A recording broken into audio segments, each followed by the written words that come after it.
আসসালামু আলাইকুম। এসএসসি 26 আজকে তোমাদের জন্য আমরা একটা শর্ট সাজেশন নিয়ে আসছি। সামনে তোমাদের টেস্ট পরীক্ষা, এই টেস্ট পরীক্ষাকে সামনে রেখে আমরা এই শর্ট সাজেশনটা তোমাদের জন্য সাজাইছি।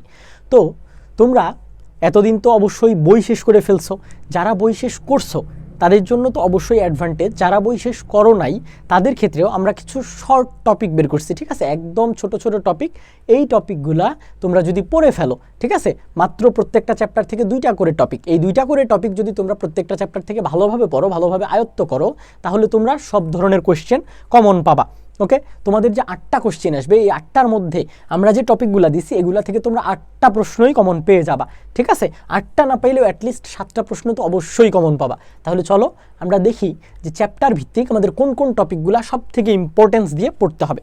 দেখো, চ্যাপ্টারে তো অনেক কিছুই আছে, সব কিছু কি পড়া লাগবে? সব কিছু আসলে পড়া লাগে না সৃজনশীলের জন্য। তো সৃজনশীলের গ আর ঘ এর জন্য মোস্ট ইম্পর্টেন্ট কী কী? দেখো, আমরা যদি দ্বিতীয় অধ্যায় দেখি, আমাদের দ্বিতীয় অধ্যায়টা কি বলো তো?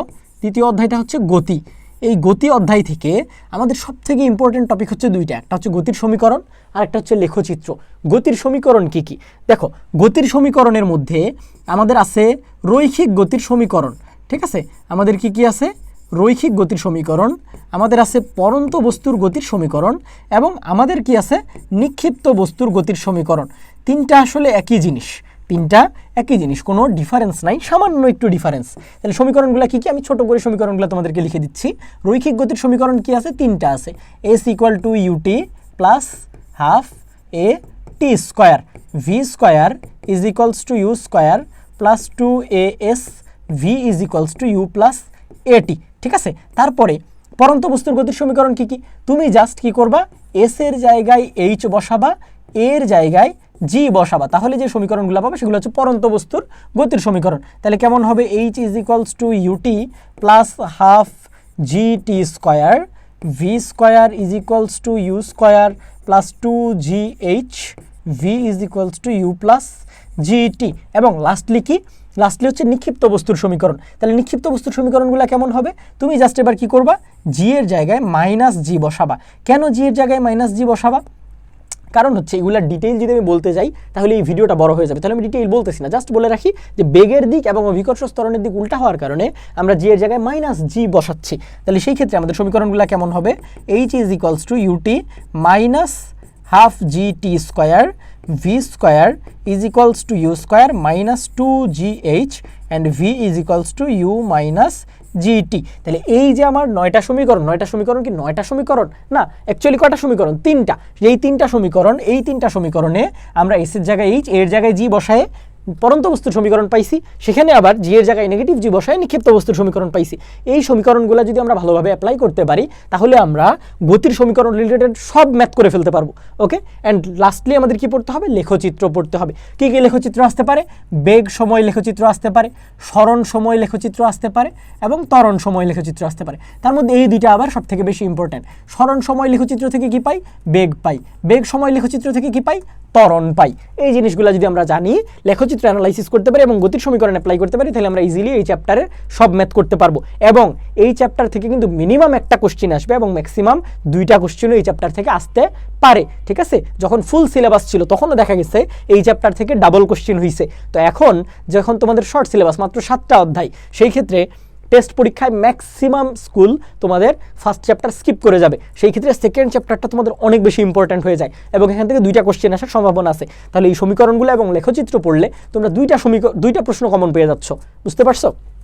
এবং তোমরা প্র্যাকটিসের জন্য এই কোশ্চেনগুলো সলভ করবা, ঠিক আছে? তোমরা যদি এই কোশ্চেনগুলো সলভ করো প্র্যাকটিসের জন্য, তাহলে তোমাদের এই চ্যাপ্টারের উপর ফুল প্রুফ একটা প্রিপারেশন হয়ে যাবে। এখানে দেখো মাত্র আমরা 6টা কোশ্চেন রাখছি, যেই 6টা কোশ্চেন পড়লে ফুল প্রুফ একটা প্রিপারেশন তোমরা নিতে পারবে, এই 6টা সিকিউ যদি তোমরা করে ফেলো। ওকে, আমরা এখন নেক্সট চ্যাপ্টারটা দেখি। চ্যাপ্টার 3তে দেখো, চ্যাপ্টার 3তে আমাদের 3টা টপিক আছে। একটা হচ্ছে নিউটনের দ্বিতীয় সূত্র। নিউটনের দ্বিতীয় সূত্রটা কি? F is equals to M A. এই সূত্রের অ্যাপ্লিকেশনগুলো জানতে হবে। ভরবেগের সংরক্ষণশীলতা, ভরবেগের সংরক্ষণশীলতাটা কি বলতো? আমরা জানি যে m1 u1 plus m2 u2 is equals two m1 v1 plus m2 v2, এই সূত্র এবং এর অ্যাপ্লিকেশন। এখান থেকে আমরা জানি বন্দুকের পশ্চাৎ বেগ বের করা যায়, অথবা সম্মিলিত বেগ বের করা যায়, সংঘর্ষের পরে কি হয়, আগে কি হয়, এই জিনিসগুলো। এখান থেকে আরও দুইটা মডিফাইড সূত্র আছে, V1 বের করা, V2 বের করা। এই জিনিসগুলো আমরা যদি করতে পারি তাহলে আমরা ইজিলি এখান থেকে একটা অঙ্ক করতে পারবো। প্লাস ঘর্ষণ বল, এই ঘর্ষণ বলের ক্ষেত্রে মোস্ট ইম্পর্টেন্ট হচ্ছে ঘর্ষণ গুণাঙ্ক। ঘর্ষণ গুণাঙ্ক কি? Mu is equals to F divided by R। এখানে এফটা কি? ঘর্ষণ বল। আর কি? অভিলম্বিক প্রতিক্রিয়া বল। F divided by R, F কি? ঘর্ষণ বল, আর হচ্ছে অভিলম্বিক প্রতিক্রিয়া বল। তাহলে আমাদের অনেক সময় তোমরা বোর্ডে দেখবা ঘর্ষণ গুণাঙ্ক বের করতে বলছে, সেটা আমরা এই সূত্র দিয়ে বের করে ফেলতে পারবো। ওকে, তাহলে এই জিনিসটা আমরা যদি করতে পারি তাহলে আমাদের এই চ্যাপ্টার থেকে সব কোশ্চেনগুলো আমরা করতে পারবো। এবং প্র্যাকটিসের জন্য তোমরা এই যে এই 5টা অঙ্ক যদি করো তাহলে তোমরা ইজিলি প্র্যাকটিসের জন্য এই 5টা অঙ্ক করলে তোমরা ইজিলি এই চ্যাপ্টারের উপর একটা ভালো প্রিপারেশন নিতে পারবা। ওকে, তারপরে আমরা যদি একটু 4 নম্বর অধ্যায়টা দেখি। 4 নম্বর অধ্যায়টা দেখো, এখানে মাত্র 2টা টপিক। একটা কি? যান্ত্রিক শক্তির সংরক্ষণশীলতা। যান্ত্রিক শক্তির সংরক্ষণশীলতা কি? দেখো, এরকম একটা কেস থাকতে পারে যে তোমার একটা বস্তু এখানে ছিল, এই বস্তুটাকে ফেলে দেওয়া হইলো, সার্টেইন একটা উচ্চতায় বস্তুটা ছিল, ধরো 100 মিটার উচ্চতায় ছিল, 100 মিটার একটা বস্তুর উচ্চতায় ছিল, বললো যে এরকম একটা পজিশনে, ঠিক আছে, এইটা ধরো আমি বললাম বি বিন্দু, বি বিন্দুতে বস্তুর তোমার এই বিন্দুটাকে আমি বললাম এ, এটাকে বললাম বি, এটাকে বললাম C, A B O C বিন্দুতে বস্তুর মোট যান্ত্রিক শক্তি সংরক্ষিত আছে কিনা। ঠিক আছে, এই চ্যাপ্টার থেকে মোস্ট কমন কোশ্চেন হচ্ছে এ বি সি বিন্দুতে বস্তুর মোট যান্ত্রিক শক্তি সংরক্ষিত আছে কিনা দেখাও। তাহলে যান্ত্রিক শক্তি মানে কি? যান্ত্রিক শক্তির মানে হচ্ছে যান্ত্রিক শক্তি, যান্ত্রিক শক্তিকে আমরা লিখি ই দিয়ে। যান্ত্রিক শক্তি মানে হচ্ছে ই কে প্লাস ইপি। ই কে মানে কি? ই কে মানে হচ্ছে কাইনেটিক এনার্জি বা গতি শক্তি, এবং ইপি কি? ইপি হচ্ছে পোটেনশিয়াল এনার্জি বা বিভব শক্তি। ঠিক আছে, তাহলে এটা যদি আমরা করে ফেলতে পারি, এই অঙ্কটা আমাদের পরীক্ষায় বলা যায় যে এটা আসবেই। ঠিক আছে, এই ধরনের একটা অঙ্ক আসবেই। আইদার আসতে পারে এবিসি বিন্দুতে মোট যান্ত্রিক শক্তি সংরক্ষিত আছে কিনা দেখাও, অর আসতে পারে মনে করো এরকম একটা বিন্দু দিল বি বিন্দু, যে বি বিন্দুতে তোমার ইকে হচ্ছে ইপি এর দ্বিগুণ, ইকে ইপি এর দ্বিগুণ। তাহলে এই বিন্দুর উচ্চতা বের করো, বা কোন বিন্দুতে ইকে ইপি এর দ্বিগুণ হবে, কত উচ্চতায় ইকে ইপি এর দ্বিগুণ হবে, এই ধরনের একটা প্রশ্ন আসতে পারে। এটা আমরা ইজিলি সলভ করে ফেলতে পারবো যদি আমরা এই কনসেপ্টটা করতে পারি। ওকে, দেন আমাদের কি আসে? কর্মদক্ষতা। কর্মদক্ষতার তুলনা। তোমার এরকম একটা সিনারিও আসতে পারে যে দুইটা মোটর আছে, একটা মোটরের ধরো ক্ষমতা বেশি দিল, সেই মোটরটা এত মিনিটে এতটুকু পানি, ঠিক আছে, একটা পানির পরিমাণ দিল, এত উচ্চতায় তুলতে পারে, আরেকটা মোটর আরেকটা কাজ করতে পারে, কোন মোটরের কর্মদক্ষতা বেশি, এই ধরনের একটা কোশ্চেন হইতে পারে। ঠিক আছে, তো এই দুইটা পার্ট যদি আমরা, এই দুইটা টপিক যদি পড়তে পারি তাহলে এই চ্যাপ্টার ইজিলি করে ফেলতে পারবো। এইখানে তোমরা যদি মাত্র এই 4টা কোশ্চেন প্র্যাকটিস করো, Rajshahi board 24, Jessore board 24, Rajshahi board 23 এবং ঢাকা বোর্ড 23, তাহলে আশা করা যায় তোমরা এই চ্যাপ্টারের উপর ভালো একটা প্রিপারেশন নিতে পারবা। এবং এইখানে দেখো আমরা একটা স্টার মার্ক কোশ্চেন দিছি, বরিশাল বোর্ড 23। এই প্রশ্নটা তোমরা একটু দেখবা, এই প্রশ্নটা যাদের কাছে কঠিন লাগবে তারা সবাই একটু চেষ্টা করবে এই প্রশ্নটা দেখার। এই প্রশ্নটা ইম্পর্ট্যান্ট এবং এই প্রশ্নের কনসেপ্টটা অনেক ভালো একটা কনসেপ্ট। ঠিক আছে, তো এই কোশ্চেনগুলো তোমরা যদি পড়ো আশা করা যায় এই চ্যাপ্টার থেকে তোমরা অবশ্যই কমন পাবা। এর বাইরে এই চ্যাপ্টার থেকে কোশ্চেন করার জায়গা নাই। তারপরে চলে আসে অধ্যায় 7। দেখো, অধ্যায় 7-এ প্রথম এবং সবথেকে গুরুত্বপূর্ণ যে টপিক সেটা হচ্ছে প্রতিধ্বনি, এবং বলা যায় প্রতিধ্বনি থেকে অবশ্যই প্রশ্ন পাবা। প্রতিধ্বনি থেকে অবশ্যই প্রশ্ন পাবা। প্রতিধ্বনির সূত্র কি? প্রতিধ্বনির সূত্র হচ্ছে T = 2D divided by V। এই সূত্রটা কখন অ্যাপ্লাই হয়? আমি একটা শর্ট কনসেপ্ট তোমাদেরকে দেই। এটা মনে করো প্রতিফলক পৃষ্ঠ, এই জায়গায় দাঁড়ায় যদি একজন মানুষ শব্দ তৈরি করে, তাহলে এই যে এই রাস্তাটা যদি D পরিমাণ দূরত্ব হয়, তাহলে আমরা কি বলি? ওর প্রতিধ্বনি শুনতে যে দূরত্ব শব্দকে পার হতে হবে সেটা হচ্ছে 2D। এখন যদি মনে করো আমরা বললাম এ বিন্দুতে যে দাঁড়ায় আছে সে শব্দ প্রডিউস করতেছে, তাহলে এ বিন্দুতে যে দাঁড়ায় আছে সে হচ্ছে সোর্স, বাট শব্দ তুমি শুনতেছো এবং তুমি দাঁড়ায় আছো ধরো এই জায়গায় বি বিন্দু, তাহলে তখন কি আমি T = 2D/V লিখতে পারবো? কখনোই পারবো না। তখন আমাকে কি লিখতে হবে? তখন আমাকে টি লিখতে হবে। তুমি যদি প্রতিধ্বনি শোনো, তাহলে আমি ধরলাম যে এই দূরত্বটা হচ্ছে সামথিং, ধরো যে এই দূরত্বটা হচ্ছে আমার ডি এর পরে এই দূরত্বটা আমরা বলে দিলাম যে এক্স মিটার। ঠিক আছে, এই দূরত্বটা হচ্ছে এক্স মিটার। তাহলে তোমার প্রতিধ্বনি শোনার ক্ষেত্রে তখন কিন্তু দূরত্বটাকে শব্দের অতিক্রান্ত দূরত্ব, শব্দ তৈরি করছে এ, তাহলে এ থেকে শব্দ প্রতিফলক পৃষ্ঠ পর্যন্ত গেছে, কতটুকু দূরত্ব পার হচ্ছে ডি, এবং শব্দ তোমার কানে ফেরত আসছে, কতটুকু ফেরত আসছে? X metre. তাহলে D plus X divided by V, এটা হচ্ছে তোমার প্রতিধ্বনি শোনার ক্ষেত্রে প্রয়োজনীয় সূত্র। তাহলে এই জিনিসটা দিয়ে আমরা এটা করে ফেলতে পারবো। মানে প্রতিধ্বনির কনসেপ্ট ক্লিয়ার থাকা লাগবে, একদম যে ধরনের ম্যাথই আসুক তোমরা যদি প্রতিধ্বনির কনসেপ্টটা এইভাবে ক্লিয়ার রাখতে পারো ইজিলি করতে পারবা। দেন এই যে VF ল্যামডা এবং T সম্পর্কিত সূত্র, VF ল্যামডা T সম্পর্কিত সূত্র কি কি আছে? আমরা জানি F = 1/T, এটা আমাদের একটা সূত্র আছে। আমরা জানি V = F ল্যামডা এটা আমাদের একটা সূত্র আছে, তাহলে এই সূত্র দুইটা যদি আমরা করতে পারি, এই সূত্র দুইটা রিলেটেড আমাদের ম্যাথ আসবে। ওকে, অনেক সময় আমাদের ধরো যে বলা হয় যে দুইটা শব্দ তৈরি হয়েছে, যে দুইটার হচ্ছে কম্পাঙ্ক একই, তাহলে ওই শব্দের তরঙ্গ দৈর্ঘ্যের একটা পার্থক্য দেওয়া আছে, বা এরকম বিভিন্নভাবে ম্যাথগুলো দেওয়া থাকে। আমরা যখন এই সূত্রগুলো অ্যাপ্লিকেশন ভালোভাবে করতে পারবো তখন ইজিলি আমরা এই ম্যাথগুলো করতে পারবো। লাস্টলি একটা ইম্পর্টেন্ট লাইন লিখছি, এই লাইনটা আমাদের সিকিউর ক্ষেত্রে খুবই ইম্পর্টেন্ট। মাধ্যম পরিবর্তিত হলেও একটি নির্দিষ্ট উৎস থেকে সৃষ্ট তরঙ্গের কম্পাঙ্ক পরিবর্তিত হয় না। ঠিক আছে, একটা নির্দিষ্ট উৎস থেকে যখন একটা তরঙ্গ সৃষ্টি হবে, মনে করো একটা তরঙ্গ শব্দ সৃষ্টি হইল, সেই শব্দটা বাতাস মাধ্যম থেকে পানি মাধ্যমে চলে গেল, মাধ্যম পরিবর্তিত হইলেও সেই তরঙ্গটার কম্পাঙ্ক পরিবর্তিত হবে না। কে পরিবর্তিত হবে? তরঙ্গ দৈর্ঘ্য পরিবর্তিত হবে, তরঙ্গ বেগ পরিবর্তিত হবে, কিন্তু এই কম্পাঙ্ক কখনোই পরিবর্তিত হবে না, এবং কম্পাঙ্ক পরিবর্তিত না হলে টাইম পিরিয়ডও পরিবর্তিত হবে না। এটা আমাদেরকে সিকিউতে অনেক বেশি হেল্প করবে। ওকে, তাহলে এইটুকু মাথায় রাখলে এই চ্যাপ্টার থেকে যে কোনো অঙ্ক আমরা করতে পারবো। এবং প্র্যাকটিসের জন্য এই যে ঢাকা বোর্ড 24, কুমিল্লা বোর্ড 24, এটা 24 হবে, Jessore board 24, Comilla board 23, Jessore board 23 এবং যশোর বোর্ড 22, এই কোশ্চেনগুলো যদি করে ফেলো তাহলে আশা করা যায় এই চ্যাপ্টার থেকে হেভি একদম কম্প্যাক্ট একটা প্রিপারেশন তোমরা নিতে পারবা। চ্যাপ্টার 8 কি? আলোর প্রতিফলন, এবং এই চ্যাপ্টারটা আরও ইজি। তোমরা যদি এই চ্যাপ্টারটাতে জাস্ট এই দুইটা সূত্র পড়ো, এই দুইটা সূত্র রিলেটেড ম্যাথ করো, তাহলে তোমরা অবশ্যই এই চ্যাপ্টার থেকে একটা প্রশ্ন পাবা। এবং এখানে কি শিখতে হবে? বিম্বের রশ্মি চিত্র আঁকতে শিখতে হবে। অবতল দর্পণে কিভাবে বিম্ব তৈরি হয়, উত্তল দর্পণে কিভাবে বিম্ব তৈরি হয়, একটা অবতল দর্পণে কোন অবস্থানে বস্তু থাকলে, মনে করো এটা কি, এটা হচ্ছে মেরুবিন্দু বা পোল, তারপরে এটা কি, এটা হচ্ছে ফোকাস, তারপরে এটা কি, এটা হচ্ছে সেন্টার, তাহলে এই সেন্টারের বাইরে কোনো বস্তু থাকলে কেমন বিম্ব হবে, সেন্টার থেকে ফোকাসে থাকলে কেমন বিম্ব হবে, ফোকাস থেকে পোলে থাকলে কেমন বিম্ব হবে, সেই জিনিসগুলো রশ্মি চিত্রগুলো আঁকতে শিখতে হবে। এবং এই সূত্র দুইটা অ্যাপ্লাই করে আমরা যে ম্যাথগুলো ইজিলি, এটা কি বিবর্ধনের সূত্র m=l'/l, আর এটা কি, এটা হচ্ছে আমাদের 1/u + 1/v = 1/f, এই সূত্র দুইটা আমরা যখন করতে পারবো তখন আমরা ইজিলি অঙ্কগুলো করতে পারবো। এখানে নোটেশন কি, এফ প্লাস হইতে পারে, মাইনাস হইতে পারে, প্লাস কখন অবতল দর্পণে, মাইনাস কখন উত্তল দর্পণে। কারণ মাইনাস কখন হয়? উত্তল দর্পণে হয়, কারণ উত্তল দর্পণে ফোকাস দিয়ে অ্যাকচুয়ালি আলোক রশ্মি যায় না, ফোকাস থেকে আসতেছে বলে মনে হয়, দ্যাটস ওয়াই মাইনাস। এবং ভি প্লাস কখন হবে?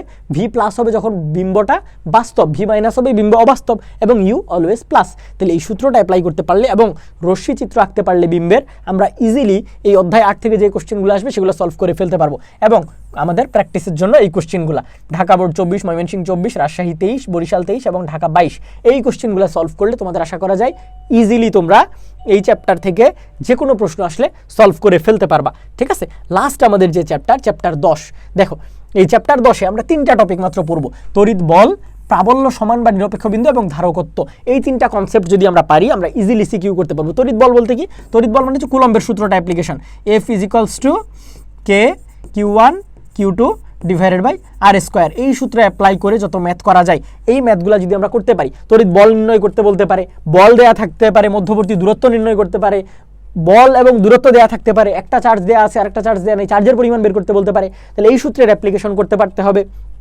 এবং প্রাবল্য সমান বা নিরপেক্ষ বিন্দু কি? এটা হচ্ছে ধরো এখানে একটা আধান আছে, এখানে আরেকটা আধান আছে, এটা ধরো প্লাস চার্জ, এটাও প্লাস চার্জ, তাহলে এই মাঝখানে যদি আমি একটা আধান রাখি, প্লাস কিউ পরিমাণ আধান রাখি, এই চার্জটা একে বিকর্ষণ করবে, এই চার্জটাও একে বিকর্ষণ করবে, এবং দুইজনের বিকর্ষণ যে জায়গায় সমান হবে ওই জায়গাটা হচ্ছে নিরপেক্ষ বিন্দু। তাহলে এই চ্যাপ্টার থেকে এই নিরপেক্ষ বিন্দুর কোশ্চেন আসবেই, একদম অবশ্যই আসবে। এই চ্যাপ্টার থেকে নিরপেক্ষ বিন্দুর কোশ্চেন তোমরা পাবাই।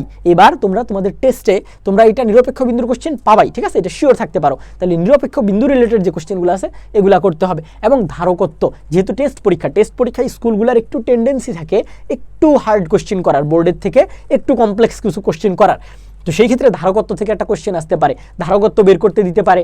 ধারকত্ব মনে করো একটা গোলকের ধারকত্ব বের করে তারপরে হচ্ছে তোমার চার্জের পরিমাণ হিসাব করতে হতে পারে, যে কোনো কিছু করতে হতে পারে। তাহলে ধারকত্বের কনসেপ্ট এবং প্রাবল্য বা নিরপেক্ষ বিন্দু এবং তড়িৎ বল, এই 3টা কনসেপ্ট বললে এই চ্যাপ্টার আমাদের ক্লিয়ার। এবং আমাদের প্র্যাকটিসের জন্য রাজশাহী বোর্ড 24, যশোর বোর্ড 24, চট্টগ্রাম 24, সিলেট 20 এবং বরিশাল বোর্ড 19, এই কোশ্চেনগুলো যদি আমরা সলভ করি, এই 5টা কোশ্চেন যদি সলভ করি, তাহলে ইজিলি আমরা এই চ্যাপ্টার থেকে অবশ্যই কমন পাবো। এখন কথা হচ্ছে আমরা এখানে একদম মিনিমাম কোশ্চেন রাখার চেষ্টা করছি, ঠিক আছে। এই কোশ্চেনগুলো যদি তোমরা পড়ো, এর বাইরের কনসেপ্টের প্রশ্ন আসার সেরকম কোনো চান্স নাই, ঠিক আছে। যত কোশ্চেনই তোমরা অ্যানালাইজ করো দেখবা এই কোশ্চেনগুলোর মধ্যেই মোটামুটি সব ধরনের কোশ্চেন প্যাটার্ন কাভার্ড হয়েছে। তো এই কোশ্চেনগুলোর ভিতর থেকেই প্রশ্ন আসবে, এবং অবশ্যই তোমরা 8টার ভিতর থেকে 8টা না পাইলেও অ্যাটলিস্ট 7টা প্রশ্ন কমন পাবা। এবং এখন আমি যদি তোমাদেরকে বলি যে শিওর শর্ট চ্যাপ্টার তোমাদের কোনগুলা, তাহলে আমরা বলবো যে চ্যাপ্টার 10, ওকে, চ্যাপ্টার 10, চ্যাপ্টার 8, চ্যাপ্টার 7 এই তিনটা থেকে ইন্ডিভিজুয়াল 3টা কোশ্চেন হবেই। ইন্ডিভিজুয়াল 3টা কোশ্চেন তোমরা এই চ্যাপ্টার থেকে পাবাই, ঠিক আছে? এই চ্যাপ্টার থেকে ইন্ডিভিজুয়াল 3টা কোশ্চেন অবশ্যই পাবা। ওকে, এখন আসি চ্যাপ্টার 2, চ্যাপ্টার 3 অ্যান্ড চ্যাপ্টার 4, ঠিক আছে? চ্যাপ্টার 1 ম্যাক্সিমাম কলেজই স্কিপ করবে, চ্যাপ্টার 1 থেকে ম্যাক্সিমাম কলেজে কোশ্চেন করবে না, ম্যাক্সিমাম স্কুল ম্যাক্সিমাম কোশ্চেন করবে না চ্যাপ্টার 1 থেকে। অ্যান্ড চ্যাপ্টার 2, 3, 4 থেকে কি হবে, কোশ্চেন মিক্স আপ হবে। হইতে পারে চ্যাপ্টার 2 থেকে একটা ইন্ডিভিজুয়াল কোশ্চেন আসলো, আরেকটা কোশ্চেন 2, 3 মিক্স করে দিল, ঠিক আছে? এরকম হইতে পারে। আবার 3, 4 মিক্স করে একটা হইতে পারে, 3 থেকে একটা হইতে পারে, 4 থেকে একটা হইতে পারে, বুঝতে পারছো? তো এই 2, 3, 4 মিক্স আপ করার চান্স আছে, কিন্তু এই 3টা চ্যাপ্টার ইন্ডিভিজুয়াল 3টা কোশ্চেন অবশ্যই করবে। তাহলে আমরা প্রথমে কি করব, প্রথমে এই 3টা চ্যাপ্টারের কনসেপ্টগুলোও কিন্তু ছোট ছোট, এই 3টা চ্যাপ্টার আমাকে যদি বলা হয় সব থেকে ইজি চ্যাপ্টার কোনটা, তাহলে আমি বলবো যে তোমাদের জন্য সব থেকে ইজি চ্যাপ্টার হবে চ্যাপ্টার 10। তাহলে আগে চ্যাপ্টার 10টা করো। চ্যাপ্টার 10-এর শুধু আমাদের ওই যে প্রাবল্য কোথায় শূন্য হচ্ছে বা নিরপেক্ষ বিন্দু কোথায় পাচ্ছি এই জিনিসটা, ধারকত্ব এবং আমার হচ্ছে তড়িৎ বলের সূত্রটা, এই 3টা জিনিস পারলে চ্যাপ্টার 10 আমার কাভার। চ্যাপ্টার 8-এর মাত্র 2টা সূত্র, প্রতিফলন এবং প্রতিসরণের রশ্মি চিত্র আঁকা শিখতে হবে, 2টা সূত্র শিখবো, বিবর্ধনের সূত্র এবং 1/f = 1/u + 1/v, এই 2টা সূত্র শিখলে আমরা ইজিলি করে ফেলতে পারবো। চ্যাপ্টার 7 প্রতিধ্বনি রিলেটেড বিষয়টা একটু করতে হবে। ওকে, তাহলে এই 3টা চ্যাপ্টার থেকে 3টা কোশ্চেন আমরা অবশ্যই পাবো, বাকিগুলো আমরা এই চ্যাপ্টারগুলো থেকে পাবো। এবং তার মধ্যে চ্যাপ্টার 2 থেকে ডাবল কোশ্চেন আসার চান্স একদম খুবই বেশি। চ্যাপ্টার 2 থেকে ডাবল কোশ্চেন হইতে পারে, আইদার এমন হবে যে একটা কোশ্চেন কমপ্লিটলি চ্যাপ্টার 2 থেকে হবে, আর একটা 2, 3 মিক্স করবে বা 2, 4 মিক্স করবে, ঠিক আছে? অথবা 2টা কোশ্চেন চ্যাপ্টার 2 থেকেই হবে। ওকে, তাহলে আমরা এই যে সাজেশনটা দিলাম, যেই প্র্যাকটিসগুলো আমরা করতে বলছি, এখানে যে প্র্যাকটিসগুলো তোমাদেরকে করতে বলা হয়েছে, আমরা যেই ইয়াগুলো দিচ্ছি তোমরা এগুলো স্ক্রিনশট দিয়ে রাখতে পারো, যে প্র্যাকটিসগুলো আমরা করতে বলছি প্রত্যেকটা চ্যাপ্টার থেকে, এবং যেই জিনিসগুলো যেই টপিকগুলো বলছি এই টপিকগুলো বাদ দেওয়ার কোনো সুযোগ নাই। এই টপিকগুলো যদি তোমরা পড়ে যাইতে পারো, এই টপিকগুলো যদি করে যাইতে পারো, তাহলে সিকিউ পার্টে তোমরা আশা করা যায় গ এবং ঘতে তোমাদের কোনো মিস হওয়ার চান্স নাই। ক খ এর জন্য কি করবা, ক খ এর জন্য বোর্ড কোশ্চেনের বাকি যে ক খ নাম্বার প্রশ্নগুলো আছে এগুলো একটু পড়বা, বইয়ের কনসেপ্টগুলো একটু পড়ার চেষ্টা করবা, এগুলো পড়বা। অ্যান্ড সব থেকে বড় কথা হচ্ছে গ আর ঘয়ে যেহেতু আমাদের সর্বোচ্চ মার্ক 4 আর 3 7 মার্ক আছে, এই 7 মার্ক আমাকে আগে সিকিউর করতে হবে। এই 7 মার্কের জন্য আমরা যেই টপিকগুলো বলছি এই টপিকগুলো যদি পড়ে ফেলো, গ ঘতে কোনো সমস্যা হবে না। ওকে ওকে, তাহলে তোমরা সবাই খুব ভালোভাবে পড়ো, টেস্ট পরীক্ষা দাও, এবং টেস্ট পরীক্ষার পরে আমরা সেটা অ্যানালাইজ করে বোর্ডের জন্য আরও বেটার তোমাদের জন্য সাজেশন নিয়ে আসবো। আল্লাহ হাফেজ।